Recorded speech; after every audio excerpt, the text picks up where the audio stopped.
ऐसे कर रहा। अच्छा एक बात बताओ, 1947 में कोई तो पागल बना रहा था हिंदुओं को। जहां एक तरफ गांधी कहते थे कि अगर बंटवारा होगा तो मेरी लाश के ऊपर से होगा, बंटवारा भी हुआ, गांधी भी जिंदा रहे। समझ में नहीं आता ये दुख कहां से शुरू किया जाए और कहां पे खत्म किया जाए। तो भारत का सेकंड इस्लाम जो है वो है जातिवाद।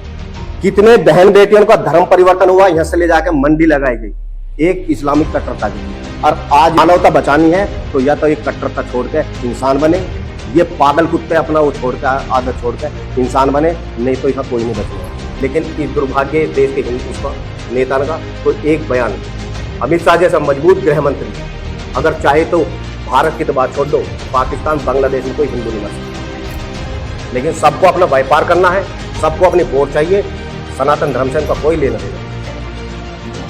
मैंने कुछ वीडियोस, ऐसी वीडियोस मेरे सामने आई, मैं रो पड़ा अपनी आत्मा से, अभी भी आंख में आंसू आ रहे हैं कि एक लड़की दरवाजा तोड़ के अंदर घुसते हैं, एक लड़की के कपड़े नोच रहे हैं, बारी बारी सब उसका बलात्कार कर रहे हैं, और हैवानियत की बात यह कि वीडियो भी बना रहे हैं। हमारा कुछ नहीं बिगाड़ सकते, और वही इनके पैगंबर मोहम्मद ने। 14 अगस्त को दोस्तों ये काला दिवस है, एक ऐसा काला दिवस, एक ऐसा खूनी दिन है ये जिसको भुलाया नहीं जा सकता। 14 अगस्त पाकिस्तान अपना आजादी दिवस मनाता है, लेकिन आजादी दिवस नहीं है उसका वो जन्मदिन है, जन्म दिवस है। क्योंकि 15 अगस्त को भारत आजाद हुआ, या तो 15 अगस्त ही अपना दिन रखता स्वतंत्रता दिवस, या फिर वो 16 दिवस रखता। लेकिन उसने 14 दिवस चुना, और 14 दिवस इसलिए चुना खास तौर से कि कितने मासूम भाइयों का कत्लेआम हुआ, हिंदुओं का और सिखों ने जो अपना बलिदान दिया, जो कुर्बानी दी, वो भुलाई नहीं जा सकती। जो सिखों का कत्लेआम हुआ, और कितनी बहन बेटियों का बलात्कार हुआ, मारा गया, काटा गया, क्या क्या नहीं किया गया। तो उसमें हमने ये रखा था एक काले दिवस के नाम पे, और पूरे देश को, हमारे पूरे ही देश को आज के दिन को एक काले दिवस के रूप में मनाना चाहिए। और ये सब किसकी वजह से हुआ? ये सब हुआ ला इलाहा इल्लल्लाह मोहम्मद रसूलुल्लाह की वजह से। जहां जहां भी ये ला इलाहा इल्लल्लाह मोहम्मद रसूलुल्लाह पहुंचा है, वहां वहां पर कत्लेआम हुए हैं। आप पूरी दुनिया की तारीख, पूरी हिस्ट्री उठाकर देख लीजिए, कहीं भी देख लीजिए, जहां भी ये कलमा पहुंचा वहां खून रेजी हुई है, वहां पे लहू बहा है, वहां की जमीनें लाल हुई है। ये एक ऐसा मजहब है जहां इसे मुसलमान नहीं मिलते मारने काटने को, तो काफिर नहीं मिलते मारने काटने को, तो मुसलमान ही मुसलमान के खून का प्यासा हो जाता है। दुनिया का आखिरी मुसलमान भी जब होगा तो आप देखना वो अपने दोनों हाथों में तलवार लेके वो खुद से ही लड़ेगा। और हर चीज का एक अंत भी होता है। जैसे कि आप सबको पता है, जब प्रिंटिंग प्रेस आई तो क्रिश्चियनिटी ने, ईसाइयों ने भी बड़ा कत्लेआम किया था, बहुत उन्होंने भी बलात्कार किए। क्योंकि ईसाइयत में भी कॉन्सेप्ट है लोंडी बना के रखने का, जो आपके सोच के नहीं है, आपके विचार के नहीं है, आपके मजहब के नहीं है, तो उनकी बहन बेटियों को उठा लो, खुद यूज करो और फिर मार्केट में बेच दो, मंडी में बेच दो। वही मोहम्मद ने किया, और लिखा हुआ है कुरान के आधार पे बंटवारा हो रहा था, मजहब के आधार पे बंटवारा हो रहा था। तो एक एक मुसलमान को जाना चाहिए था यहां से, मुसलमान का बच्चा भी नहीं रुकना चाहिए था इस देश में। हाँ, लेकिन देखिए गांधी जी ने क्या किया, नेहरू जी ने क्या किया, जो इधर रहना चाहे इधर रह ले, जो उधर रहना चाहे उधर रह ले। अरे भाई ऐसी बात थी तो फिर बंटवारे नहीं होता। खैर बहरहाल कुदरत जो भी करती है अच्छा करती है। बंटवारा हुआ, कुछ पाकिस्तान में, कुछ बांग्लादेश में और कुछ भारत में मुस्लिम रह गए। ये 3 जगह बंट गए। तो मैं कहता हूं इस्लाम की 3 बार कमर टूटी है। एक बार तो ये फिरकों में बंट गया, फिरकों में अगर ना बटा होता, ये सारे के सारे एक होते, तो यकीन मानो ये हम सबको चुन चुन के खा गए होते। एक बार तो तब कमर टूटी, दोबारा फिर ये पाकिस्तान, बांग्लादेश, हिंदुस्तान, ये 3 अलग अलग हो गए। दूसरी बार कमर टूटी है। लेकिन अब इस्लाम की जो कहते हैं शहरग से भी अल्लाह करीब है, तो इस्लाम की शहरग पे एक्स मुस्लिम तलवार रखी जा चुकी है। जैसे प्रिंटिंग प्रेस आई तो क्रिश्चियनिटी का खात्मा हुआ, और अब इंटरनेट की दुनिया में आने से जो इंफॉर्मेशन फैली है, जो हर किसी को पता है क्या चल रहा है मार्केट में, क्या नहीं हो रहा, तो ये इस्लाम की आखिरी सदी है। ये जान लीजिए आखिरी सदी है के रूप में 14 अगस्त। तो आप देख लेना, पता चल जाएगा कि भारत में कितने पाकिस्तानी मौजूद हैं।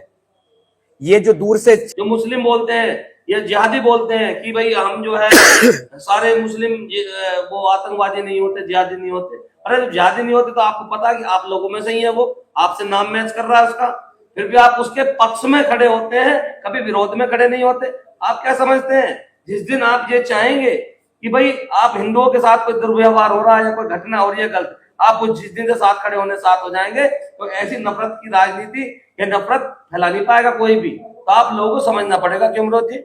बिल्कुल जी, बिल्कुल, धन्यवाद। अच्छा, ये जो भाई ने कहा, देखिए समझ में नहीं आता ये दुख कहां से शुरू किया जाए और कहां पे खत्म किया जाए। पहली बात तो हमें आप जैसे हिंदुओं को एक चीज पे काम करना है, वो है जातिवाद पे। भारत से जातिवाद को मिटाना है। सही मायने में कहूं तो भारत का सेकंड इस्लाम जो है वो है जातिवाद। अगर जातियों में हम बटे हुए ना होते तो आज आप देखिए, ना तो हमारे देश के इतने टुकड़े होते, हम विश्व के सबसे शक्तिशाली और सबसे बड़े देशों में से एक होते हैं।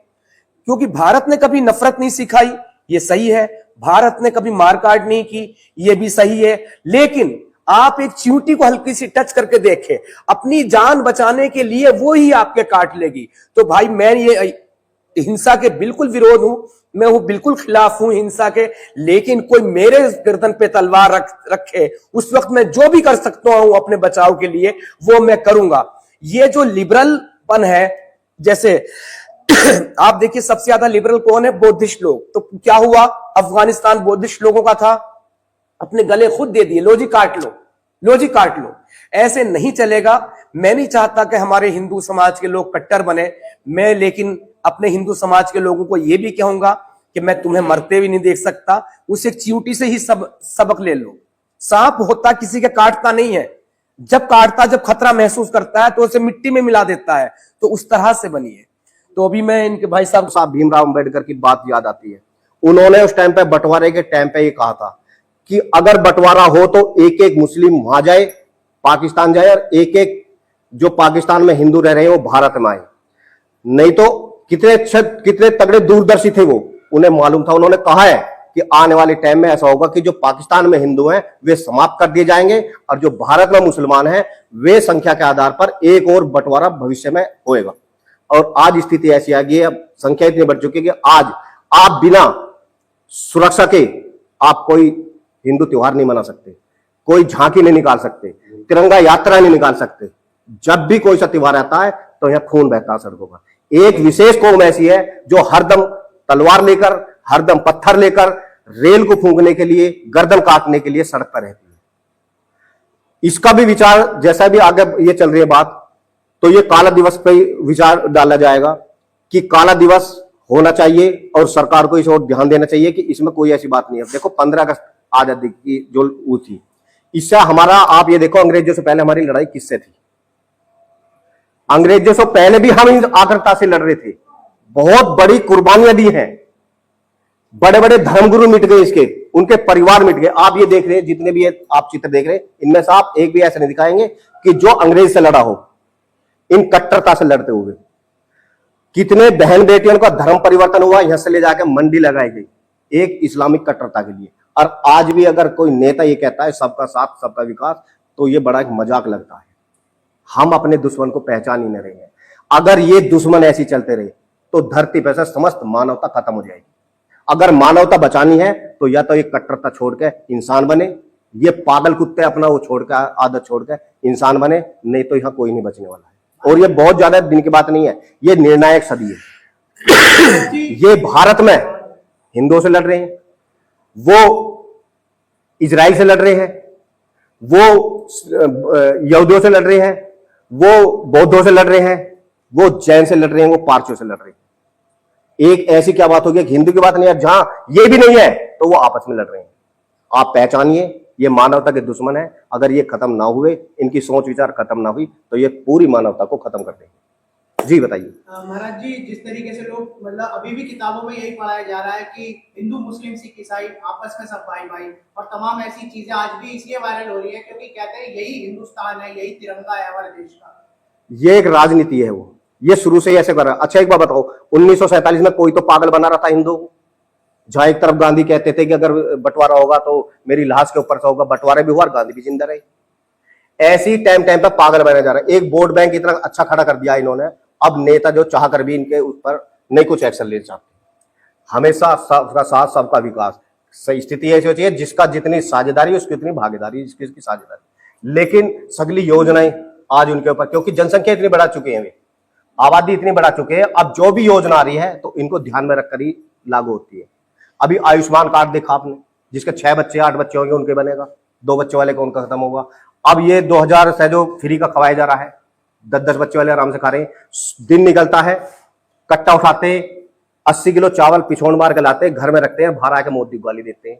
नेता की फिर भी आंख नहीं खुल रही है। तो ये बड़े सोच विचार की बात है, नेता को इस पर संज्ञान लेना चाहिए। और काला दिवस जो टॉपिक है उसका गहन जांच होनी चाहिए, यार मनाना चाहिए काला दिवस। इससे बड़ा काला दिवस और कोई नहीं हो सकता। अजेंडा चला है कि पीड़ित भी हम हैं और बदनाम भी हम ही होते हैं। हमें एक बात बताओ, कब हमने तलवार के उस पर किसी का धर्म परिवर्तन करा? एक भी कोई घटना नहीं बता सकते कि जो हमने तलवार दिखा के या डरा के किसी का धर्म परिवर्तन करा हो। इसमें क्या है, कुछ अभी जैसे कांवड़ का वो चला, कितने उत्तराखंड सरकार ने पकड़े हैं जो इस्लामिक से उससे जुड़े हुए थे और वो दंगा फसाद उसमें इन्वॉल्व थे, केवल बदनाम करने की, भगवा को बदनाम करने की। तब संसद में चली ही, और अब भी वैसी चल रही है आवाज। राहुल गांधी के पहले भगवा को बदनाम करने की, और ये साजिश टाइम टाइम पर चली जा रही है, क्योंकि उन्हें अपने आप को पीड़ित दिखाना है, जबकि पीड़ित भी हमें और बदनाम भी हमें किया जा रहा है। मुसलमानों का रोजगार छीन रहे हैं, उनसे नाम लिखवाए जा रहे हैं, पहचान पूछी जा रही है, तमाम जो है माहौल देश का खराब कराया जा रहा है, ऐसी बात है। आप एक बताओ, जब तुम्हें अपने नाम से इतनी घृणा है, तुम अपने नाम से रोजगार नहीं कर सकते, तुम अपने नाम से एक टॉफी नहीं बेच सकते, तो ऐसा नाम रखवाई क्यों रखा है? स्वागत है आपका, आप नाम चेंज करिए, आप आइए बिजनेस करिए, उसमें क्या दिक्कत है भाई? नाम तो रखेंगे, ये हमें ही मारने की बात करेंगे और हमारे नाम से व्यापार करेंगे, हमसे ही कमाएंगे और मार गले हमारे काटेंगे। अच्छा, सवाल ये अभी आप कह रहे थे कि पाकिस्तान में जो है हिंदुओं की संख्या घट रही है, भारत में बढ़ रहा है, तो भारत में जो है एक और टुकड़े हो सकते हैं। जो मौजूदा सरकार है वो तो हिंदुत्व की बात कर रही है, तो लगता है आपको इस तरह की बात कर रही है? देखिए, इनकी आबादी भी इतनी बढ़ चुकी है, अब सरकार भी चाहेगी तो इनसे कोई कानून पास नहीं करवा पाएगी, क्योंकि अभी आपने देखा कि छोटे से बात को लेकर सड़क पर उतर आते हैं। कोई भी कानून अब इनसे बनवा नहीं सकते सीधे। नेता में इतनी ताकत नहीं रही कि इनसे बनवा सके। अगर नेता में अगर हो तो सब कानूनी माने जाए और ये भी अपने उसमें, लेकिन नेता से अब इनकी आबादी इतनी हो चुकी है कोई कानून आप बनवा नहीं सकते। बांग्लादेश के अंदर 1.5 दिन के अंदर 16 लाख हिंदुओं को कत्ल कर दिया गया। इस देश में कोई चर्चा नहीं की, कोई नेता का बयान नहीं आया। ये नेता आप क्या करेंगे? वो जो वीडियो डाल रहे थे बांग्लादेश में, वो इसलिए डाल रहे थे कि ये वीडियो आगे तक जाए, देखे और हमारी हेल्प के लिए कोई खड़े हो। लेकिन इस दुर्भाग्य इस देश के उसका नेता का कोई एक बयान, अमित शाह जैसा मजबूत गृह मंत्री अगर चाहे तो भारत की तो बात छोड़ दो, पाकिस्तान बांग्लादेश में कोई हिंदू नहीं मर सकता। लेकिन सबको अपना व्यापार करना है, सबको अपनी वोट चाहिए, सनातन धर्म से उनका कोई लेना देना नहीं। तो हम भी कोई अजान निकाले उनकी टक्कर देने के लिए? है ना, हनुमान चालीसा है ना, हनुमान चालीसा का वो तो है, पर इसका वो नहीं है। इसका भी चीजें हैं, तो ये हो कि इसके लाउड स्पीकर ही बंद हो। अगर जिसको नमाज पढ़नी है, नमाज पढ़नी, आप बताओ मंदिर के बाहर कितनी भीड़ लग रही है। जैसा कि हम महसूस करते हैं पिछले 700-800 साल से जो हमारा हिंदू समाज है उसको आदत पड़ चुकी है अल्लाह ऊपर सुनने की, तो हम क्यों नहीं कहते? हम सीमित रह चुके, हम सीमित हो गए, हम दो में बट गए, हम दो हमारे दो। हमारे पास इतने वो नहीं है कि सड़कों पे जाए, एक पत्थर फेंकने जा रहा है, एक गर्दन काटने जा रहा है, एक जेल में पड़ा है, एक मदरसे में है। हमारे यहाँ 2 बच्चे हैं, एक राशन की दुकान पर, एक राशन की दुकान में लगा हुआ है। यहाँ इतने है ही नहीं। यहाँ अपना एक बच्चा है, वो जाकर अपनी ड्यूटी पे जाएगा, कौन 5 टाइम ऊपर रहेगा? क्योंकि सब अपने लगे हुए, शिक्षित पढ़े लिखे सब। मेरा सबसे सवाल था सर, जो हमारे हिंदू भाई पाकिस्तान और बांग्लादेश में है, तो उनके बचाव के लिए कोई रोड मैप है आपके पास? देखो, अभी जो हिंदुस्तान में जो हिंदू है ना, और जो अल्पसंख्यक 9 राज्य हो चुके हैं, हम उनका बचाव कर लें वो भी बड़ी बात है। हमारी सरकारें अभी हाल फिलहाल में जो बांग्लादेश में हुआ तो 16 लाख हिंदू काट दिए गए थे 1.5 दिन के अंदर। कोई उनका बचाव, कोई स्टेटमेंट नेताओं ने नहीं दिया। हम कम से कम अपने देश में तो अपने देश वालों के लिए कोई उपाय सुझा ले, ये बड़ी बात है। अच्छा, एक चीज और, ये जो हिंदुओं का लिबरलपन है ना, यही दरअसल हिंदुओं का कोई बाहर का दुश्मन नहीं है। सबसे पहले तो हिंदू ही हिंदुओं का दुश्मन है। सोच कैसे लिया इन्होंने कि हम इनके साथ में रह सकेंगे? बस ये एक चीज के लिए जब लगभग 200-250 साल जो भी अंग्रेजों ने हमारे ऊपर हुकूमत की, एक साथ आजादी के लिए लड़े, तो ये कहते कि हमने भी आजादी के लिए लड़े। अरे भाई, तुम आजादी के लिए नहीं लड़े थे, तुम इस देश को पूरा का छीनने झपटने के लिए बिल्कुल बिल्कुल बिल्कुल लड़े थे। अगर तुम आजादी के लिए लड़ते तो क्या तुम अपना देश मांगते दूसरा? क्या दूसरा देश मांगते? तुमने अफगानिस्तान ले लिया, तुमने बांग्लादेश ले लिया, तुमने पाकिस्तान ले लिया, तुमने क्या नहीं ले लिया? कुल मिला के, जब मैं तो उस तारीख को जानता हूं जब मौलाना आजाद जैसा अनपढ़ इंसान शिक्षा मंत्री बनाया गया भारत का, और बड़ा फख्र के साथ कहते हैं मुसलमान कि उन्हें भारत से इतनी मोहब्बत थी कि जो लोग जा रहे थे, जिन्होंने बिस्तर बांध लिए थे, उनके बिस्तर खुलवा दिए मौलाना आजाद ने, कि इतनी मोहब्बत थी, इतने देश प्रेमी थे। अरे भाई, ये देश प्रेमी नहीं थे, वो ये जिहादी थे कि तुमने पाकिस्तान तो ले लिया, अब तुम सारे उधर चले जाओगे तो तुम्हारे भाई कम रह जाएंगे, तुम्हें भारत को भी लेना है, हिंदुस्तान को भी हथियाना है, और ये होकर रहेगा, ये होकर रहेगा। फिर से टुकड़े होंगे देश के, लेकिन पूरे मुसलमान फिर भी नहीं जा सकेंगे। आप ये जान लीजिए, मुसलमानों को हिंदू ही अपने घर में रोक लेंगे, हिंदू ही छुपा लेंगे, ये होने वाला है। हाँ, लेकिन एक चीज ये भी जानता हूं मैं, चूंकि कोई भी जब कैंसर बन जाता है उस हिस्से को काटना पड़ता है, बिना काटे ठीक नहीं हो सकता, वरना गल जाएगा, सड़ जाएगा शरीर। एक सिविल वॉर तो भारत में बहुत तगड़ी होनी है, बहुत तगड़ी होनी है, और उसमें केवल और केवल एक ही नारा गूंजेगा, जागो या फिर भागो। जागने का मतलब यह है अपने मूल सनातन संस्कृति में आ जाओ, सनातन धर्म में आ जाओ, और मुसलमान हो तो फिर जागो या भागो। और भागने के लिए इन्हें जमीन भी छोटी पड़ जाएगी, जमीन भी छोटी पड़ जाएगी। और जब से भाजपा सरकार आई, हालांकि भाजपा ने ऐसा कुछ किया नहीं है कहीं, और जब से भाजपा सरकार आई तो इनका क्या कहना, हमारे ऊपर जुल्म बहुत हो रहे हैं, जुल्म। अरे भाई, सूरह निसा की 97 आया, एक मिनट फोन जरा बंद कर लीजिए, किसका बज रहा है? सूरह निसा की 97 के मुताबिक अपने कुरान पर ही अमल कर लो। कुरान क्या कहता है? जब तुम मरोगे फरिश्ते तुम्हारी रूह कब्ज करने आएंगे, तुम्हारे प्राण हरने आएंगे, लेने आएंगे, और तुम कहोगे हमारे ऊपर बहुत जुल्म हो रहा था। फरिश्ते फिर पूछेंगे, अच्छा जुल्म हो रहा था तो क्या अल्लाह की इतनी वुसअत, जमीन इतनी फैलाओ, इस पर यकीन नहीं था? तुम हिजरत नहीं कर सकते थे, जा नहीं सकते थे? तो अब तुम सदा सदा जहन्नुम में जाओगे। यानी अगर इनके ऊपर यहां जुल्म हो रहे हैं और ये यहां पर पड़े हैं, तो फिर आप ये जानिए ये जहन्नुम में जाएंगे। ये सारे के सारे, वो सारे मुसलमान जहन्नुमी हैं जो ये कहते हैं कि हमारे ऊपर जुल्म हो रहा है। भाई, जुल्म हो रहा है तो कुरान तुम्हें हिजरत के लिए कह रहा है। 56-57 कंट्री है तुम्हारे पास, लेकिन जब भी शरण लेनी होती है तुम्हें, तो काफिरों का ही देश सामने आता है, काफिरों का ही सामने आता है। जैसे बताया स्वामी जी ने अभी कि 1.5 दिन के अंदर अंदर 15-16 लाख हिंदू काट दिए गए, मार दिए गए। और ये मारते काटते ऐसे नहीं है, मैंने कुछ वीडियोस, ऐसी वीडियोस मेरे सामने आई, मैं रो पड़ा अपनी आत्मा से, अभी भी आंख में आंसू आ रहे हैं कि एक लड़की दरवाजा तोड़ के अंदर घुसते हैं, एक लड़की के कपड़े नोच रहे हैं, बारी बारी सब उसका बलात्कार कर रहे हैं, और हैवानियत की बात यह कि वीडियो भी बना रहे हैं। हमारा कुछ नहीं बिगाड़ सकते। और वही इनके पैगंबर मोहम्मद ने किया। क्या किया? ये 2 तरह के गुंडे होते हैं, एक से जाने अनजाने में किसी का मर्डर हो जाए, किसी का बलात्कार हो जाए तो छुपाने की कोशिश करता है कि मैं किसी तरह बच जाऊं, गुनाह तो मुझसे हो गया लेकिन मैं छुपा लूं। और जो सबसे बड़ा स्ट्रॉन्ग गुंडा होता है वो क्या करता है? मूछें ऐंठता है, पे ताव लगा के फिरता है, मैंने उसका रेप किया, मैंने इतनों को मारा। वो बताता फिरता है, खुद अपनी ख्याति करता फिरता है, अपना नाम रोशन करता फिरता है। वही मोहम्मद ने किया। हमारे जितनी हदीसें हैं, हदीसें खुद चीख चीख के बोल रही है काफिरों का कैसे कत्लो क़िताल किया जाए। कुरान खुद चीख चीख के बोल रहा है, जिहाद का हुक्म दे रहा है, एक जगह नहीं बार बार जगह दे रहा है, बार बार जगह दे रहा है। ये टीवी पे जो बैठते हैं, ये टीवी पे जो मौलाना लंबी लंबी दाढ़ी वाले इन्हें बैठा के रखते हैं और ये संविधान की बात करते हैं, लेकिन जैसे ही इनसे पूछ लो पहले कुरान या संविधान, तो कि नहीं जी दोनों एक। जी आप पहले बाप पहले, ऐसे कैसे कह सकते हो। लेकिन जब मैंने इनसे सवाल किया चलो दोनों पहले, लेकिन एक अलमारी है उसमें दो किताबें रखी जा सकती है, हाँ, तो पहले कुरान रखोगे संविधान, ऊपर किसे रखोगे, भाग जाते हैं।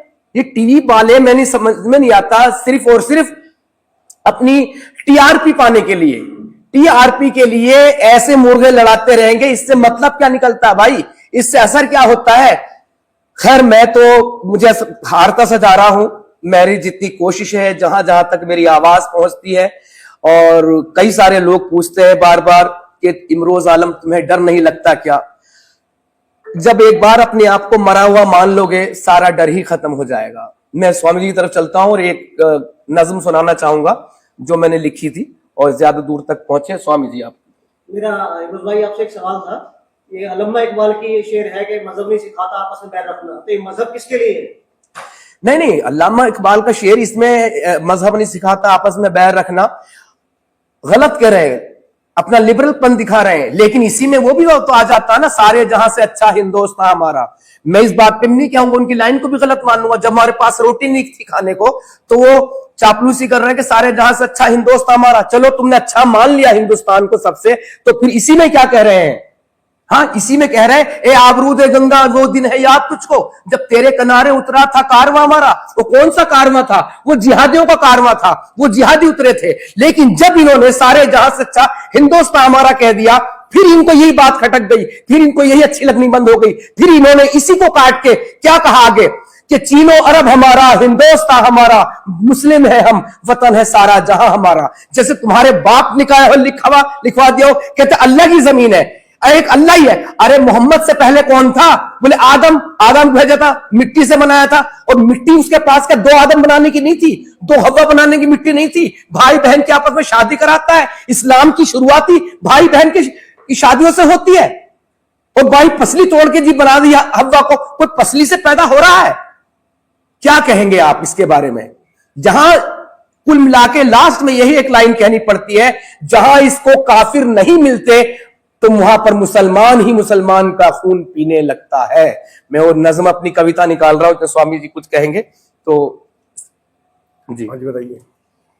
जी कहिए आप।